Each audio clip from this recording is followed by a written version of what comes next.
감사합니다. 아주 한 곡 한 소절 하나님께 많은 영광되고 인해되었습니다. 감사합니다.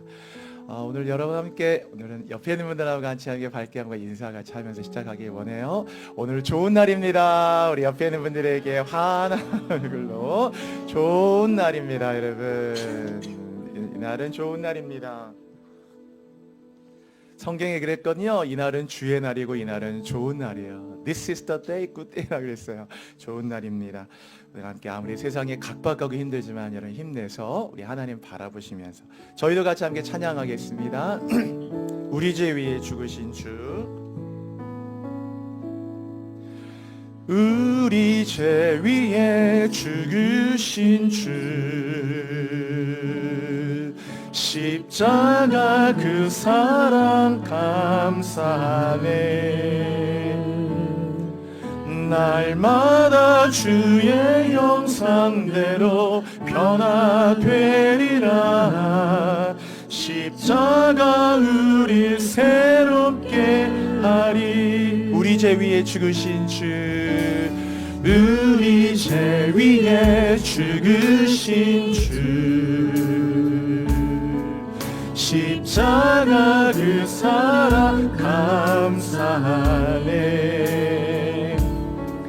날마다 주의 형상대로 변화되리라. 십자가 우리 새롭게. 여러분 찬양합시다. 놀라운 사랑, 놀라운 사랑 찬양하리라. 우리를 위해 생명 주셨네. 놀라운 사랑 찬양하리라. 십자가의 그 능력, 십자가의 그 능력. 우리 한 번 더 찬양합시다. 우리 죄 위에 죽으신 주, 우리 죄 위에 죽으신 주, 십자가 그 사랑 감사하네. 날마다 주의 형상대로 변화되리라. 십자가 우리 새롭게 하리. 놀라운 사랑, 놀라운 사랑 찬양하리라. 우리를 위해 생명 주셨네. 놀라운 사랑 찬양하. 하나님, 우리 모든 찬양과 예배 기름 부으소서. 성령의 기름 부음으로 십자가의 보혈로 하늘문 여시고 천국의 보좌로 오늘 이곳에 임하소서. 여러분, 우리 뜨거운 가슴으로 찬양합시다. 놀라운 사랑, 놀라운 사랑 찬양하리라. 우리를 위해 생명 주셨네. 놀라운 사랑 찬양하리라. 십자가의 그 능력, 십자가의 그 능력. 피 흘림이 없은즉 죄사함이 없다 하신 주님, 주님의 십자가에 흘리신 보혈로 목보다 더 검고 진홍같이 붉은 나의 죄, 머리털보다 더 많은 나의 죄, 오늘도 하나님과 나를 원수되게 만들었던 이 모든 죄를 십자가의 보혈로, 예수 6월절 어린 양의 보혈로 오늘 다 우리를 씻겨주시니 감사합니다.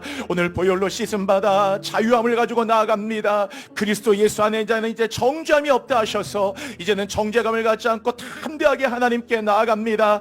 아빠, 사랑하는 나의 아빠 아버지, 우리의 예배를 받아주시옵소서. 오늘도 이곳에 함께 하소서. 하나님을 만나는 예배가 되게 하여 주옵소서. 성령의 기름 부음으로 함께 하여 주옵소서. 이 교회의 성령 기름 부음이 끊이지 않아서 말씀의 기름 부음이 있고, 은혜의 기름 부음이 있고, 찬송에도 기름 부음이 있고, 기도의 기름 부음도 있고, 서로를 향한 관계와 사랑에도 넘치는 기름 부음이 있게 하셔서 이 교회 안에 기름 부음이 넘치게 하사 하나님 앞에 초장에 기름 부음이, 우리 주의 길에도 기름 부음이, 그래서 들의 초장에 하나님 앞에 저 양떼들이 가고 골짜기에 곡식이 가득한 풍성하고 놀라운 새해가 되게 하여 주옵소서. 오늘 찬양대 찬양 함께 하시고 여호와를 바라보는 모든 저 한 분 한 분의 찬양의 고백처럼 잠잠히 하나님을 바라며 구원과 소망이 되시는 하나님을 더 가까이 만나는 찬양대 되게 하여 주옵소서. 오늘 말씀 듣는 모든 성도들의 귀를 열어주시고 듣는 자는 살아나리라 듣게 하여 주옵소서. 달리다 금하게 하여 주옵소서.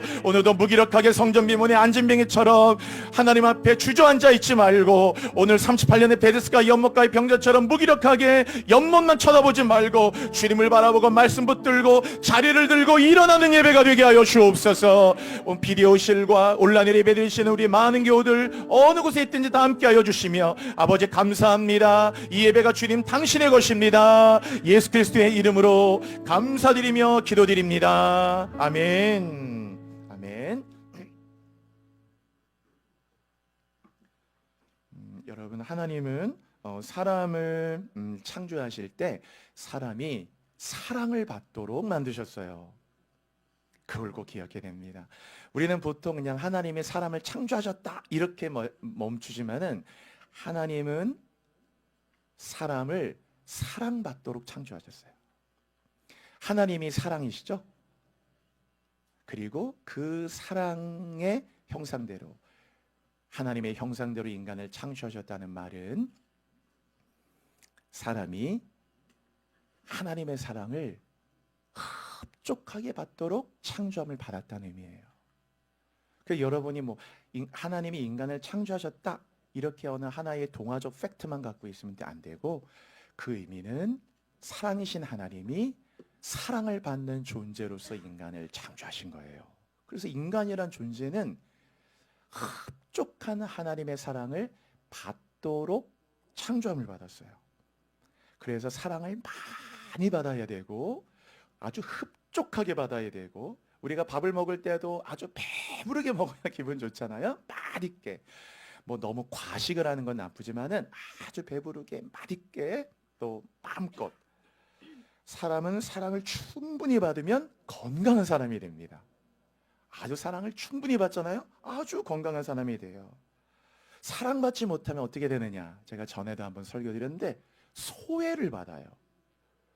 자꾸 소외감이 됩니다. 그래서 자기 자신을 소외를 시켜요. 그래서 자꾸 무엇이든지 그 자발성과 적극성과 그리고 감사함과 삶에 대한 동기부여가 없어지는 거예요. 왜냐하면 자꾸 스스로가 소외가 돼. 왜? 사랑을 못 받는다고 느끼잖아요. 어느 곳에 갔는데 사랑 못 받았다 그러면 그래요. 사람은 사랑을 받을 때가 가장 행복한 거예요. 사랑받을 때. 어떤 공동체든지 그게 동호회든 뭐든 교회 소그룹이든 어떤 모임이든지 내가 거기에 갔을 때 사랑을 많이 받는다는 느낌 받으면요, 그렇게 그게 행복합니다. 예를 들어서 여러분 이렇게 2025년 됐는데도 에어컨도 없고 제대로 된 공기청정기도 없고 이래도 지하실 같은데 요새 그렇게 캐캐 묵은데 누가 가겠나. 다 정말 어떻게 보면 여름 장마에 비도 뚝뚝 셀 수도 있고 여름에 곰팡이 냄새 날 수 있고, 그래도 이상하게 그 모임이 그러한 좀 약간 시설이 좋지 못한 곳에 모여도 어떤 그 모임이 만약에 내게 사랑을 많이 받는 모임이라면요, 그건 전혀 문제가 안 돼요. 거리가 멀다, 불편하다, 주차가 불편하다, 물론 그게 불편하죠. 근데 사랑을 받는다는 느낌을 가지면 그것은 아무 문제가 되지 않아요. 왜? 그렇게 사랑받는 게 좋다란 말이에요. 사람은. 그래서 좋은 곳이 되려면 사랑을 많이 받는다는 느낌이 있어야 돼요. 우리 교회가 좋은 교회가 되려면은 당연히 시설도 있지만 그게 중요하지 않은 건 아니에요. 그러나 교회 왔을 때 내가 사랑을 받는다는 느낌이 많아야 돼요. 그러면 교회 오지 말라고 해도 와요. 10번도 오고 싶고 또 오고 싶고, 뭐 교인을 만나는 게 행복하고 예배드림이 행복하고. 사람은 사랑을 받을 때 그런 것이죠. 그래서 내가 사랑을 받고 있구나라는 느낌과 확신을 가질 때 그에게 행복이 오고 건강한 삶이 됩니다. 그렇기 때문에 사람은요, 사랑이 많은 사람을 만나면 행복한 거예요. 사랑이 많다라는 건 사랑 많이 주잖아요. 그래서 사랑 많은 사람이 옆에 있으면 행복해요. 그리고 마음이 따뜻해져요. 아유, 오늘 하루 종일 막 직장 생활 따뜻하지 않잖아요, 여러분. 직장 생활이 따뜻한가요? 대부분 일을 해야 되니까 치열한 경쟁인데, 또 요새 시대가 어떤 시대인데 차갑고 이 세상이 다 시베리아 벌판 같잖아요.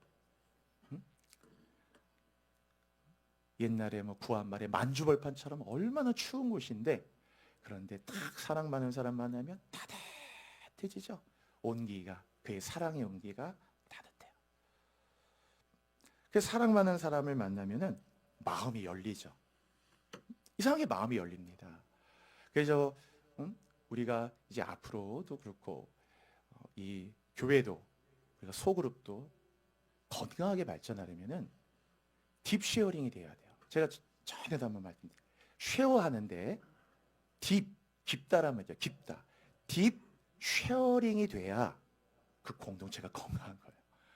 아니, 왔는데 예를 들면 쉐어를 해야 되는데 한 주간 어땠어요? 그러면 자기 진짜 힘들었거든요. 한 주간.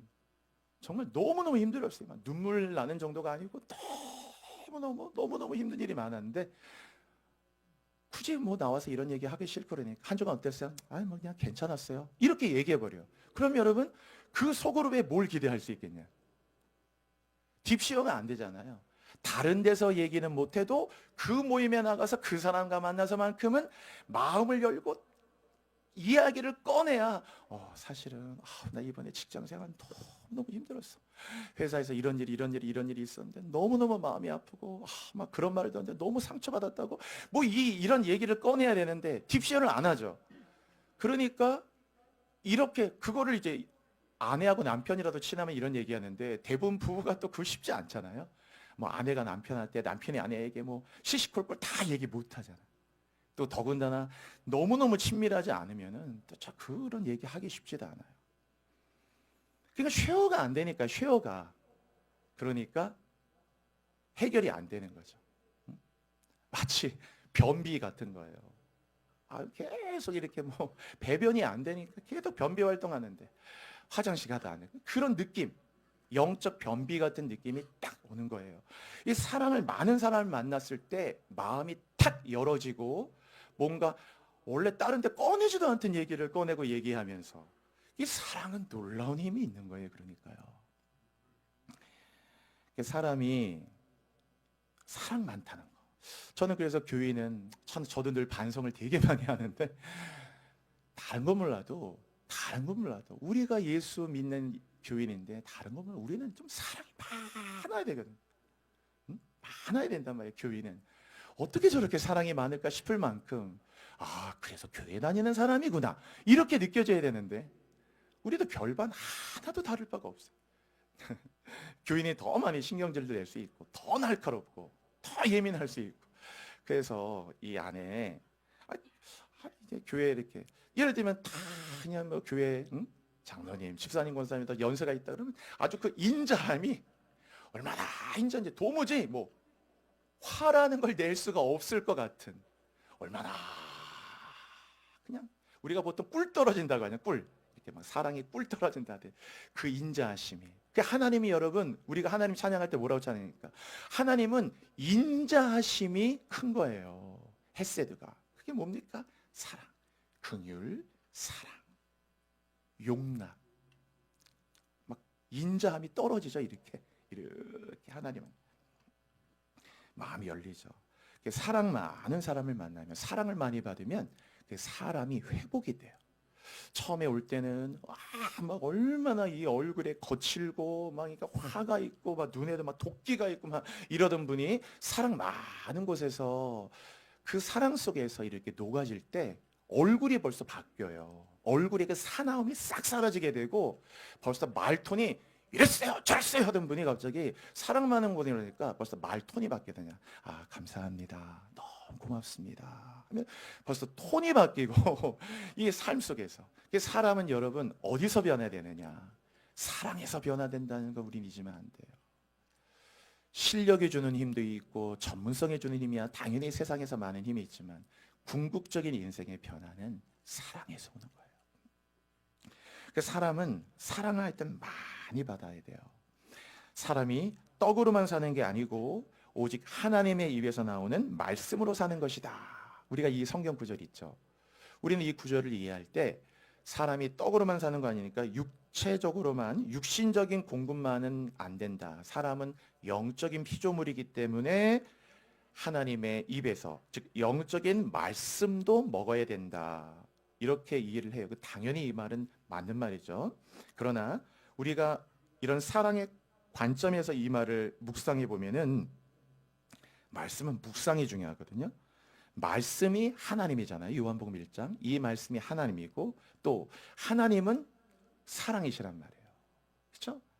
제가 그래서 저희 교회 이번에 여기 꼭 말씀에 현수막 하나를 붙여야 되겠다는 감동 주셔가지고 지난 60일 할 때 여기 붙여놨잖아요. 응? 뭐라고 붙여놨어요? 하나님은 사랑이시라. 60일 때 감동받아서 한 거예요. 아, 이 교회 안에 꼭 저 구절 하나를 붙여놔야 되겠다. 하나님은 사랑이시라. 한번 딱 저거를 보는데요, 마음이 확 무너지더라고요. 아, 막 눈물이 넘쳐. 왜? 어떻게 하나님 나 같은 사람을 사랑해 주실까? 어떻게 나 같은 사람을 사랑해 주실까? 나 같은 사람도 사랑하시나요?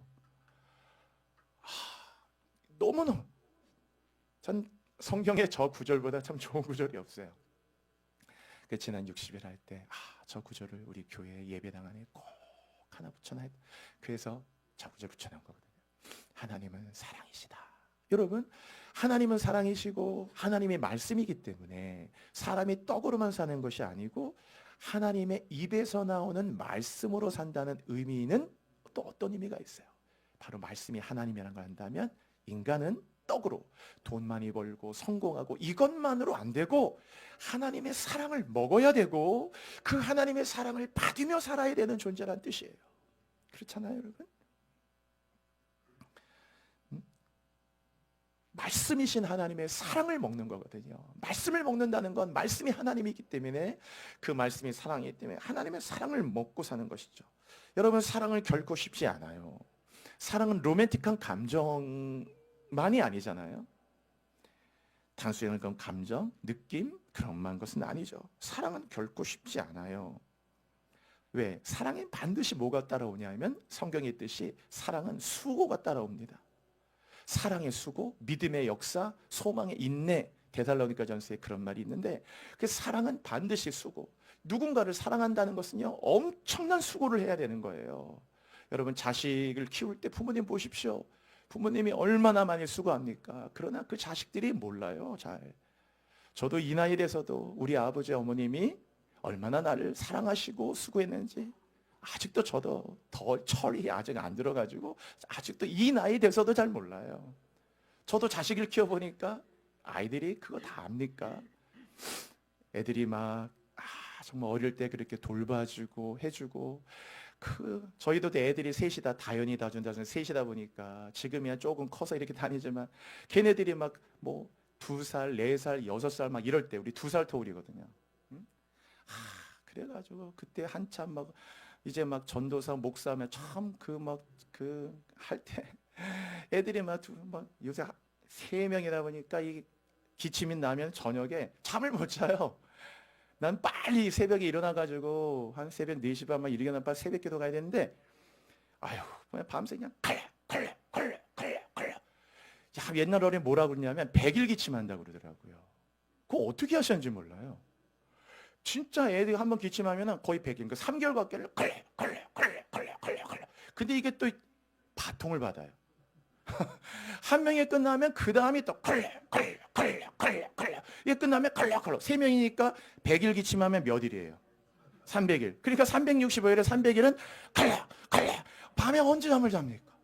제가 그래서 거의 처음 목회 생활하고 애들 애들 막 깐난애기 이럴 때 한 10몇 년 동안을 3시간 이상을 통잠 잡은 기억이 거의 없어요. 아내는 말할 것도 없고. 아니 아침에 목회자 일찍 일어나야 되잖아요. 어쩔 때만 새벽 3시 반 4시도 일어날 때 있고 아무리 늦잠 자도 새벽 5시는 일어나야 되는 건데 그렇다고 뭐 9시 10시 자는 것도 아니고 거의 뭐 12시 1시 잘 때도 많은데 한 2-3시간 3시 서너 시간이나 푹 자야 되는데 컬럭컬럭 이러니까 통잠으로 5시간 이건 꿈도 못 꿀 일이고 이렇게 통잠으로 한 번도 안 깨고 3시간 이상을 거의 10여 년 이상을 잡은 일이 없는 것 같아요. 뭐 교회 개척하고는 또 교회 개척한 다음에 이렇게 통잠을 잡은 일도 거의 없고 거의 뭐 지금도 우리 한 10여 년 됐지만 거의 뭐 매일매일 어쩔 때는 뭐 하루에 1시간 반 2시간 자고 나온 경우도 있고 진짜 많이 자야 4시간 3시간 반 거의 10여 년 동안 다 그렇게 잠을 그렇게 잤거든요. 이렇게 툭 이렇게 해서 거의 그런 날은 1년에 며칠밖에 없어요. 그러니까 이게 막 애들이 그러니까 그 애들이 뭐 그게 무슨 부모의 수고라고 하기 부끄럽지만은 그러나 잘 모르잖아요. 사랑은 수고가 필요하거든요. 당연히 자기 자식이니까 하는 거지만 여러분 사랑은 어쨌든 수고가 이런 에포츠가 많이 들어간단 말이에요. 그리고 사랑은 수고만 들어갑니까? 사랑에 반드시 따라오는 게 희생이야, 희생. 여러분 sacrifice가 없는 건 사랑이 아니거든요. 주님은 날 사랑할 때 말과 혀로만 사랑했나 여러분? 행함과 진실함을 했지? 주님이 sacrifice가 됐잖아요. 희생양이 되셨잖아요. 날 대신해서 다 십자가에 못 박혔잖아요.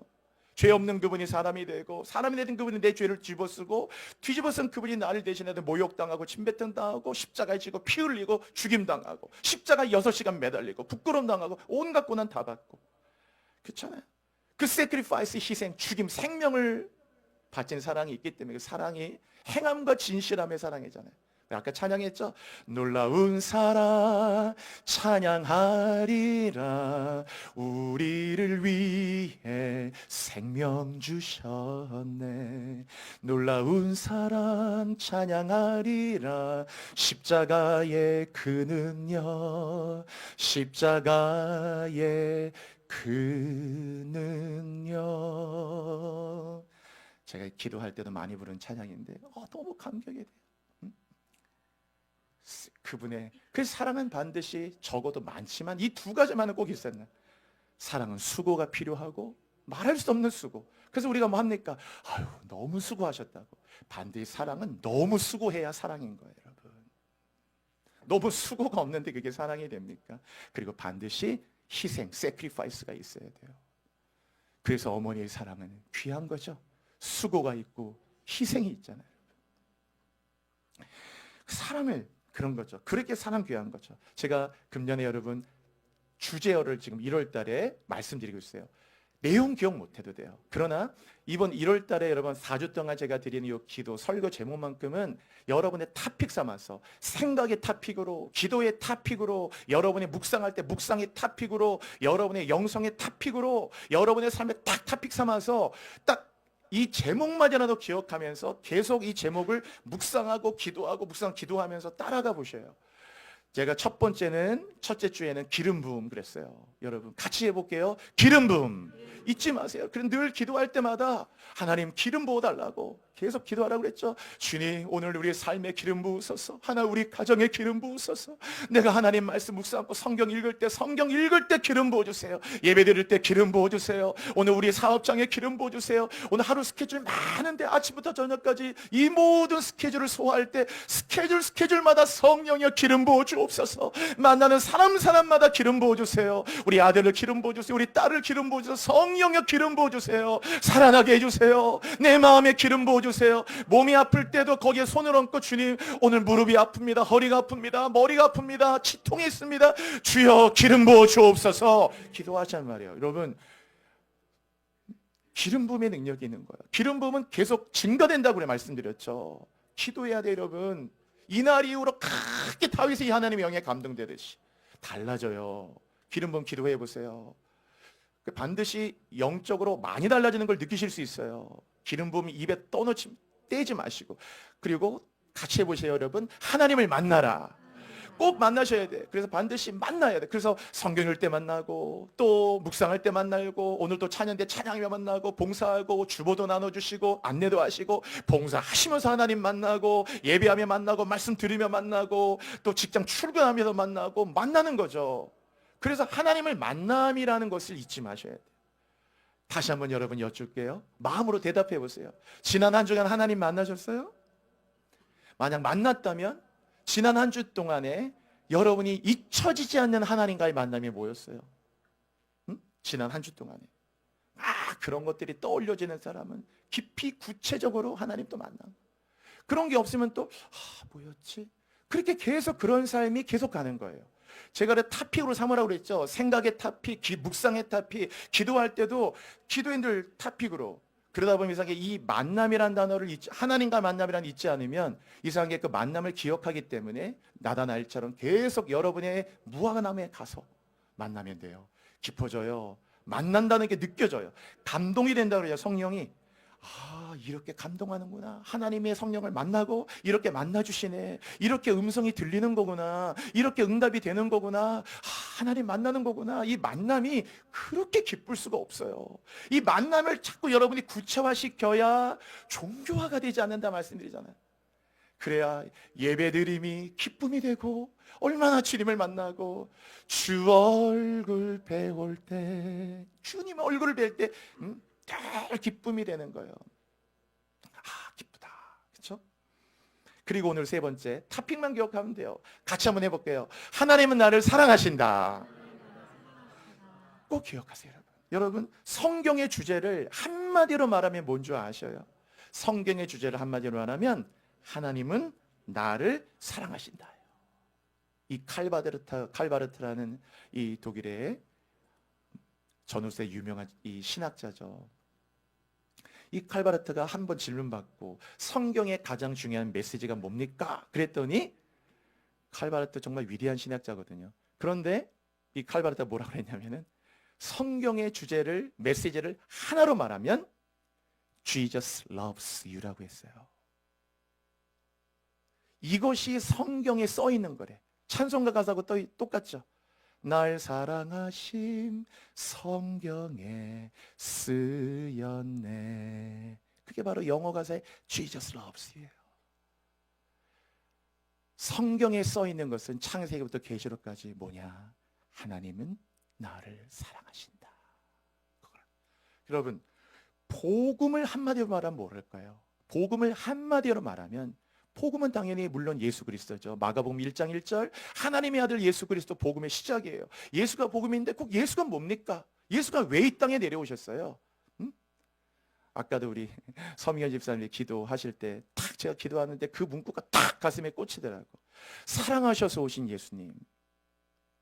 그렇죠. 이 땅에 왜 오셨나요, 여러분? 왜? 사랑하셔서.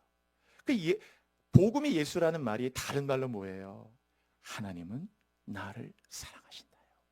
복음이란 뭡니까? 복음이란 하나님이 나를 안 버려요. 날 버리지 않으심 믿습니다. 그걸 붙잡는 거예요. 그렇죠? 믿기만 하면, 이건 만인고원론과는 달라요. 믿기만 하면 다 그분이 해놨기 때문에 정말 숟가락 얻는 것도 아니에요. 공짜로. 그분의 공로로 말미암아 나는 공로 없도다. 예수의 피밖에 없네. 그분이 다 십자가에 죽고 피 흘려서 죄의 삭은 사망이고, 피 흘림이 없으면 죄 사함이 없어서 그가 다 죽으셔가지고 믿기만 하면 구원을 받는다는데, 인간은 놀랍게도 그 믿기만 하면 구원을 받는데 믿지를 않는 거예요. 이게 얼마나 답답한 일이냐, 여러분. 그래서 우리는 복음을 전하는 거죠. 그렇죠?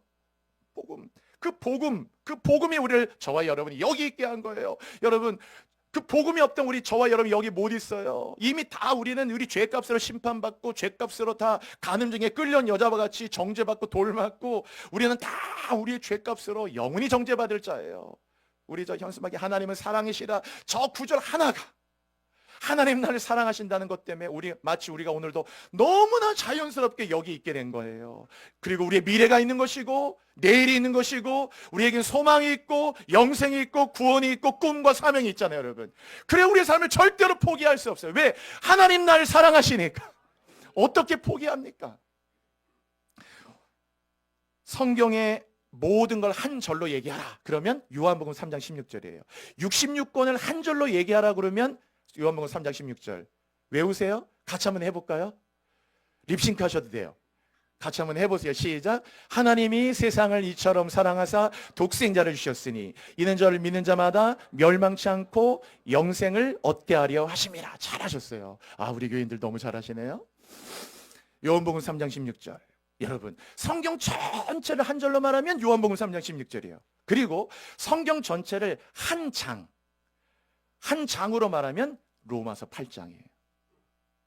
그래서 로마서 8장은 복음 중에 복음이라고 생각하시면 돼요. 39절까지지만 할 수만 있다면 다 외우세요. 외워서 하시면요, 이건 정말 너무 느낌이 다른 거예요. 여러분 보세요. 자, 32절 한번 읽어볼게요. 32절 읽을게요. 32절 같이요. 시작. 자기 아들을 아끼지 아니하시고 우리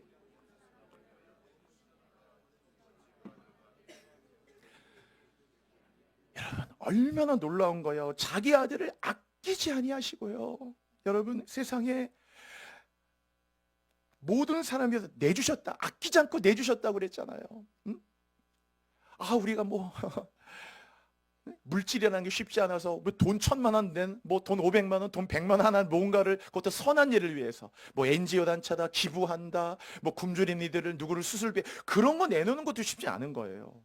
그런데 주님은 선한, 그러니까 뭐 마땅히 이런 것도 아니고 죄인, 이미 죄는 하나님과 원수를 되게 만든 건데 이 죄인에게 여러분 같으면 여러분의 아들이나 딸을 뭐 폭행하고 폭행 치사해갖고 죽여버린 그 살인범을 위해서 기꺼이 그 살인범을 또 살려내기 위해서 다른 아들을 기꺼이 아낌없이 내줄 수 있겠냐고. 여러분 죄를 생각할 때 항상 그러거든요.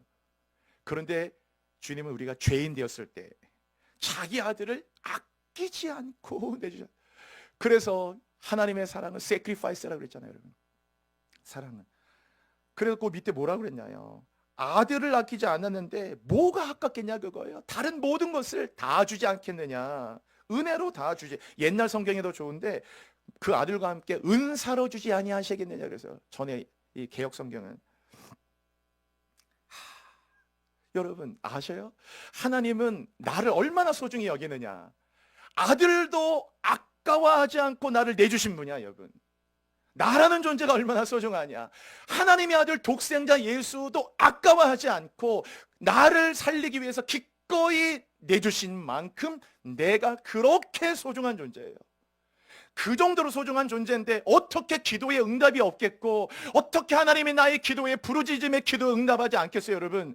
하나님이 이렇게 나를 사랑하신다는 걸 안다면 여러분의 기도는 달라지고 여러분의 기도 응답의 기다림도 달라지고 하나님을 바라보는 것도 달라지는 거예요. 아까 우리 찬양대 시편 62편가 찬양하셨잖아요. 나의 영혼이 잠잠히 하나님을 바라본다. 왜? 나의 소망이 그에게부터 나오기 때문이고 내 하나님을 잠잠히 바라보는 것은 나의 구원이 저에게서 나옴이라. 우리가 다 넘어지는 벽과 흔들리는 울타리 같을지라도 하나님은 나의 영원한 구원의 반석이시니 내 영혼이 잠잠히 하나님을 바라보나이다. 내 구원에 하나님의 은혜가 임한다고 했단 말이에요. 하나님은 나를 이렇게 사랑하셔요. 그 다음 여러분 밑에 보세요. 눈으로 보세요. 제가 그냥 읽을게요. 한번 잘 집중해서 보세요. 33절 보세요. 누가 능히 하나님께서 택하신 자들을 고발하리요. 의롭다 하신 하나님이다. 누가 능히 하나님이 택하신 자들을 고발하겠느냐. 다 죄가 만 가지로 죄가 있어도 우리를 의로운 존재가 아니고 죄가 있지만 의롭다고 여겨주시는 디카요시네라고 했죠. 디카요시네. 의롭다고 여겨주시는, 이게 칭의라는 거 아닙니까? 의로운 존재는 아닌데 의롭다고 여겨주시는 거. 다 하지 않았는데 그래 너 다 했다. 네가 갚은 거 아는 거지만 다 이렇게 의롭다고 여겨주시는 하나님이 함께하기 때문에 누가 우리를 고발하겠느냐. 보세요. 34절. 누가 정죄하겠느냐. 누가 고발할 것이며 누가 정죄할 것이냐. 왜? 의롭다 여기시는 하나님이 계시니. 그래서 35절 보세요. 누가 우리를 그리스도의 사랑에서 끊겠느냐. 33절, 34절, 35절 보시면 누가로 계속 시작하잖아요. 누가 고발하겠으며, 누가 정죄를 하겠으며, 누가 나를 넘어뜨리겠으며, 누가 우리를 그리스도의 사랑에 끊겠느냐. 절대로 그럴 수 없다. 그 이유는 하나님의 사랑이 나에게 영원히 끊어지지 않기 때문이라는 것이에요. 그리고 맨 마지막에 오늘 이제 37절 보세요. 37절 읽어볼게요. 여러분 힘차게 읽어요. 37절 시작. 그러나 이 모든 일에 우리를 사랑하신 이로 말미암아. 할렐루야. 이건 진짜 할렐루야 안 할 수가 없죠. 보세요. 이제 마지막 8장의 결론 내면서 그러나 이 모든 일에, 여기에 주목하셔야 돼요. 이 모든 일, 여러분의 회사 일, 가정 일, 자녀 양육, 영적인 일, 뭐 삶의 일, 어떤 일이든지 여러분의 모든 일, 정죄감, 뭐 죄책감, 또 두려움, 불안감, 염려, 상처, 속상함, 뭐 트라우마, 하여튼 이 모든 일에 우리가 넉넉히 이긴다는 거예요. 그냥 이기는 게 아니고 넉넉히 이기느니라 그랬잖아요. 넉넉히 이기느니라. 전 이 찬양 정말 좋죠. 넉넉히 이긴다는 거예요. 넉넉히. 그럼 어떻게 넉넉히 이기느냐? 내가 잘해서? 내가 실력이 있어서? 아니란 말이에요, 여러분. 그러나 이 모든 일에 우리가 넉넉히 이기는 것은 우리를 사랑하시는 이로 말미암아 이기는 거예요. 하나님 날 사랑하신다. 그러니까 두려움을 이기는 거예요.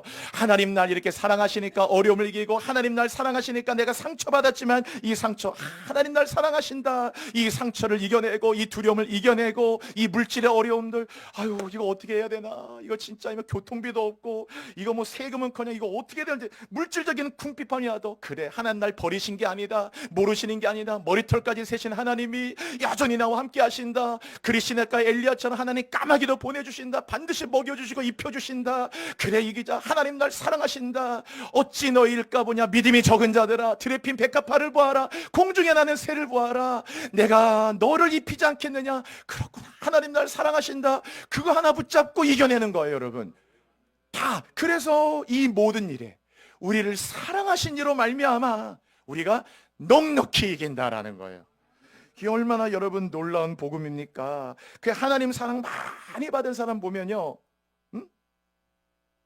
얼마나 그런 마음들이 뭐가 오냐면 바로 38절이 오는 거예요. 38절 한번 여러분 같이 한번 따라해 보세요. 내가 확신하노니. 이 로마서 8장의 결론을 보세요. 같이 다시 해볼게요, 여러분. 내가 확신하노니. 여러분 보세요. 확신한다, 그거예요. 결국 뭡니까? 사망, 생명, 천사, 권세, 현재일, 장래일, 능력, 높음, 기쁨, 다른 어떤, 한마디로 말하면 세상에 어떤 일이라도 우리를 우리 주 그리스도 예수 안에 있는 하나님의 사랑에서 나를 끊을 수 없다는, 즉 하나님이 나를 사랑한다는 사실을 확신한다라는 거예요.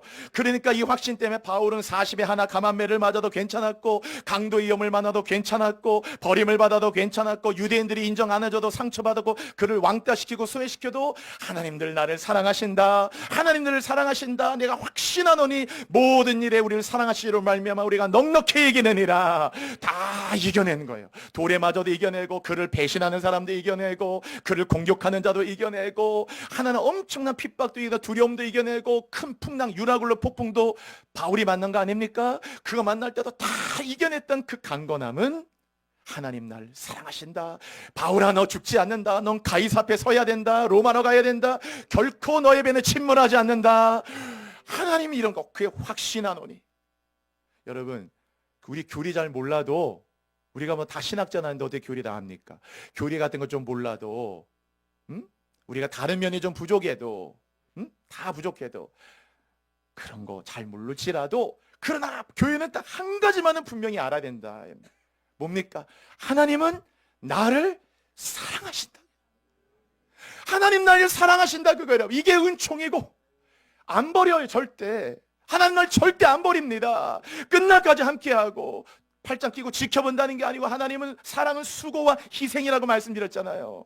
사랑하신다는 말에 하나님 나를 위해 수고하시고 하나님 나를 위해 희생하신다는 말이 포함되는 거예요. 이런 게 있을 때 여러분의 기도는 얼마나 달라질까요? 여러분의 예배는 얼마나 달라질까요? 어떻게 우리가 종교적인 신앙이 될 수 있을까요, 여러분? 마치 박물관에 뭐 화석과 같이 호랑이가 찜한 건 죽은 호랑이에요. 화석이 박제로 된 거니까. 우리는 그런 호랑이 되면 안 되잖아요. 박제 호랑이 되면 안 되잖아요.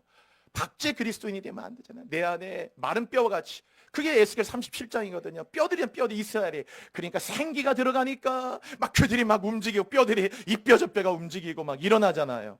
하나님 날 사랑하신다. 우리 그 성경 구절 하나 볼게요, 여러분. 한번 부탁드려요. 읽을까요? 같이요. 시작. 우리가 아직 죄인 되었을 때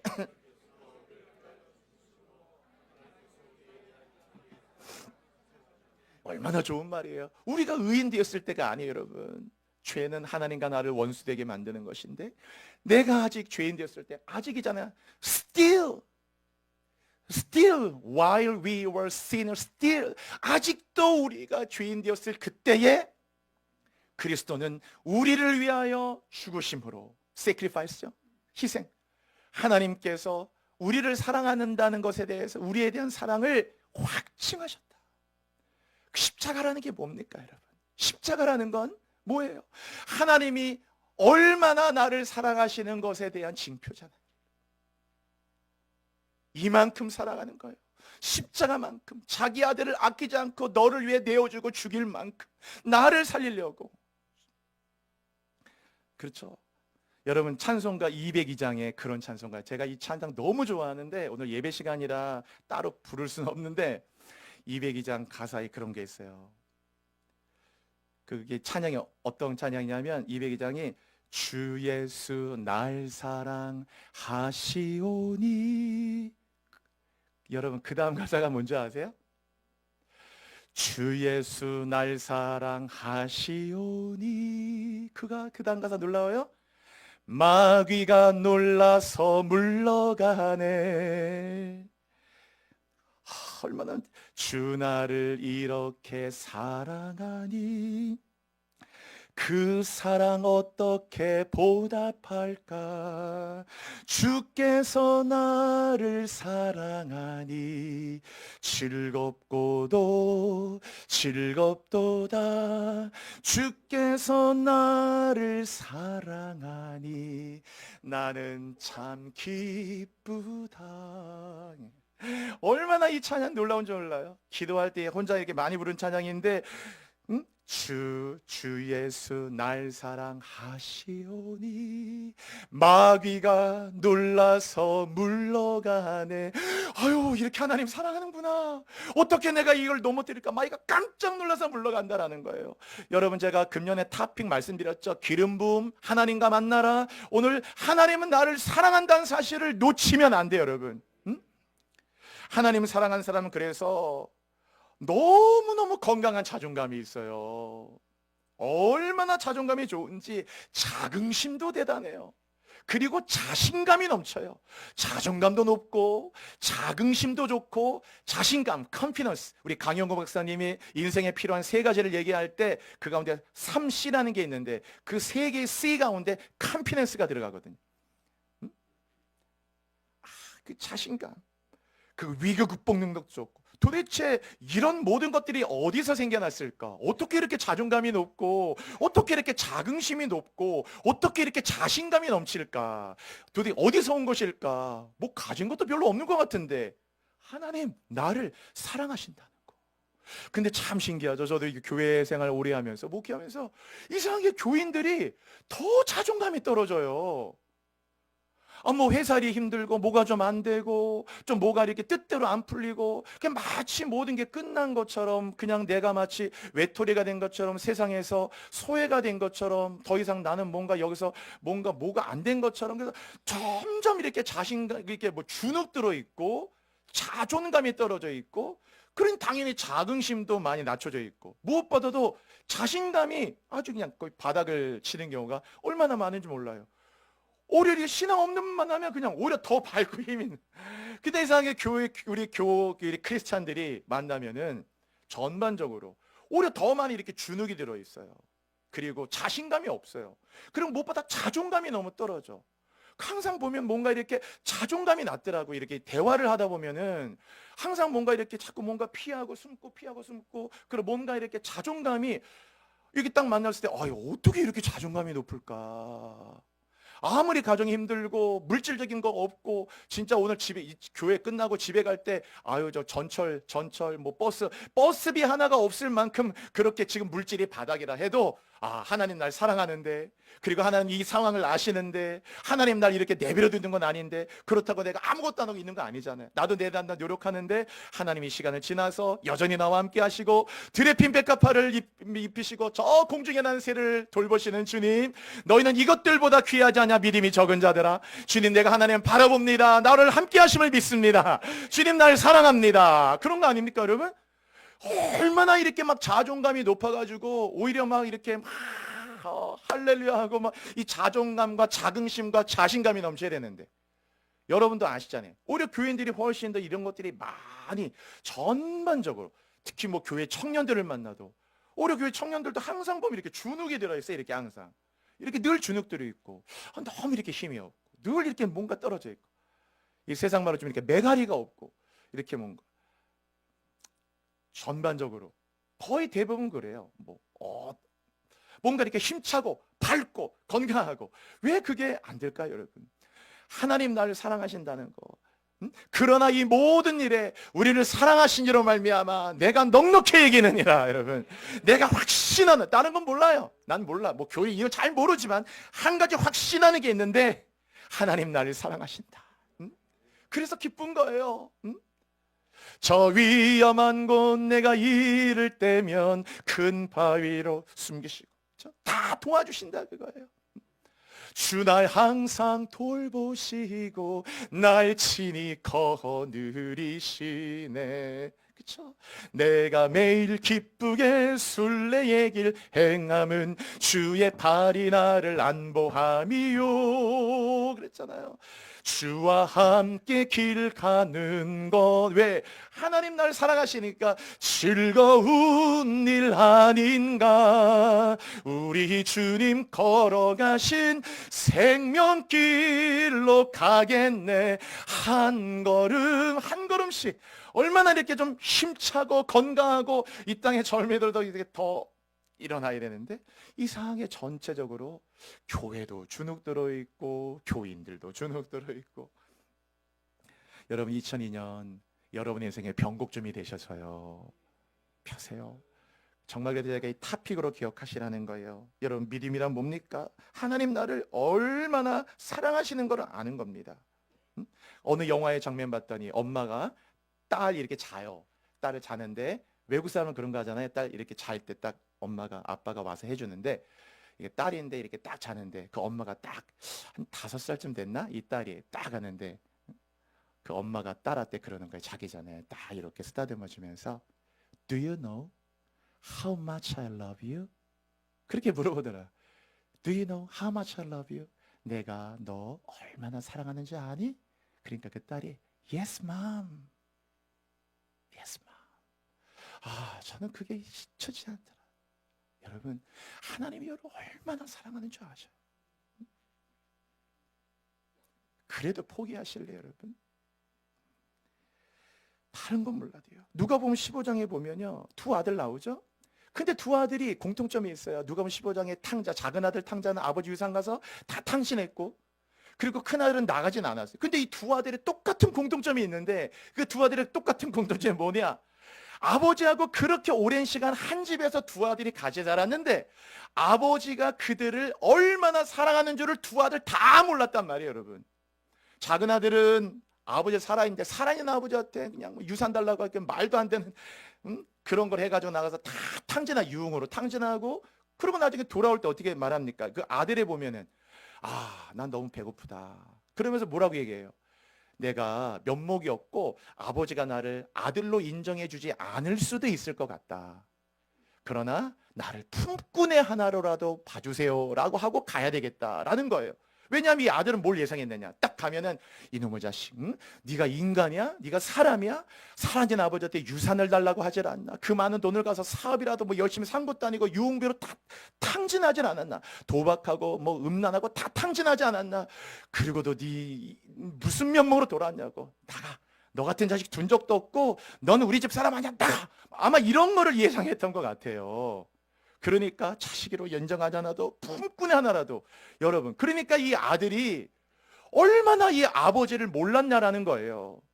자기를 얼마나 사랑하는지를. 아까 그 영화의 그 장면 있잖아요. Do you know how much I love you? Do you know how much God loves you? 얼마나 하나님이 여러분을 사랑하는지를 여러분 아셔요. 근데 이 아들은 몰랐어요.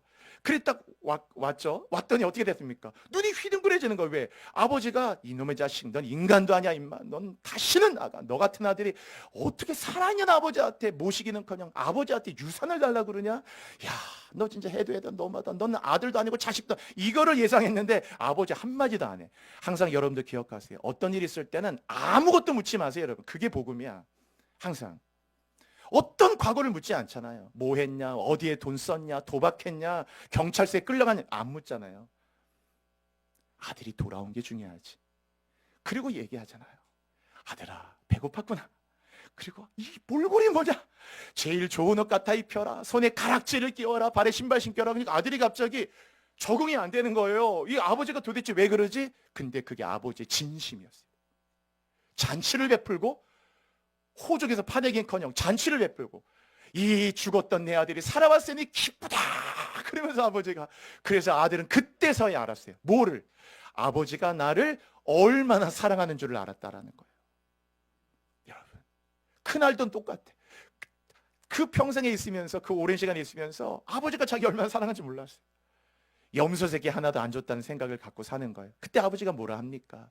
아들아, 이 집에 있는 것이 다 너의 것이야. 이렇게 아버지의 진심을 모르냐? 아니, 염소 새끼를 안 줬다는 말이 무슨 말이냐?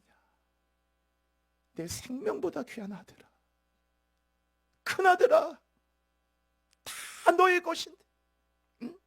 제가 이 두 아들의 공통점 말씀드렸죠. 큰 아들, 작은 아들 모두 아버지하고 한 집에 사는데 수없이 아버지를 부르는데도 아버지가 자기를 얼마나 사랑하는 줄을 몰랐다니까. 여러분, 바로 그것이 지금 교인의 모습과 똑같다 그거예요. 교회를 이렇게 오래 다녀도 하나님 나를 얼마나 사랑하는 줄을 교인들이 잘 몰라요. 잘. 그래서 교인들이 은혜 받는 포인트가 뭔지 아십니까? 어떤 분이 뭐 은혜 받고 막 눈물을 나고 은혜 받았을 때, 그때 은혜 받은 포인트가 뭐냐? 하나님이 나를 사랑하신다는 걸 깨달았다는 거예요. 여러분, 하나님은 여전히 평생 나를 사랑했는데 왜 이제서야 교회 나온 지 25년, 30년 만에 그걸 깨닫고, 그럼 지금까지 교회 나올 때 늘 하나님께 얼마나 힘들게 나왔냐? 그러면 그 작은 아들처럼 나오면 그냥 품꾼의 하나만 봐줬으면 좋겠다. 품꾼의 하나 봐주면 좋겠다. 뭐 이런. 아니면 큰 아들 같은 말. 그게 아니잖아요. 이 두 아들의 그 다음 얘기는 없지만은 틀림없이 두 아들은 아버지가 얼마나 그들을 사랑한다는 것을 안 다음부터 완전히 달라지는 거예요. 그래, 아까 사랑이 복음이라고 그랬잖아요, 여러분. 그것을 기억하셔야 돼요. 여러분, 이렇게 오랜 시간 우리가 예수 믿어도 하나님 얼마나 나를 사랑하시는지를 알아야 돼요. 그래서 얼마나 감사해요. 이 세상에 교인보다 더 당당할 수 있는 게 어떻게, 왜? 이 세상에 아무리 모든 게 없어도 하나님 나를 사랑하신다. 여러분 같이 해볼게요. 하나님은 나를 사랑하신다.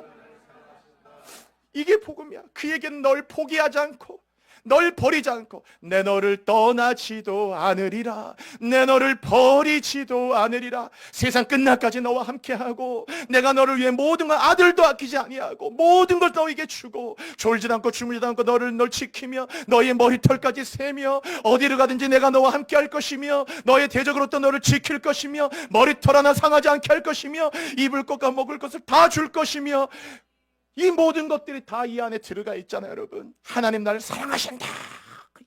여기서 여러분의 자긍심, 자존감, 자신감, 여러분 안에 성령으로 충만하시기를 바랍니다. 오늘 제 말씀 마치겠어요, 여러분. 마지막 제가 베드로 이야기하면서 마치겠어요.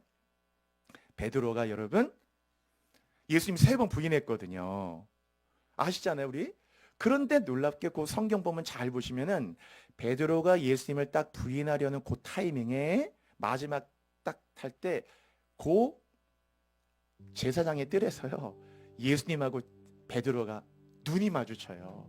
베드로가 너 예수 갈릴리 사람 아니냐 그럴 때 나 아니야, 나 예수의 옛자도 몰라 하면서 오히려 예수를 욕하고 막 저주하려고 하고 하는데 딱 돌렸는데 예수님이 베드로를 이렇게 딱 쳐다보시는 장면이 있어요. 그래서 그때 베드로와 예수님이 딱 마주쳤거든요.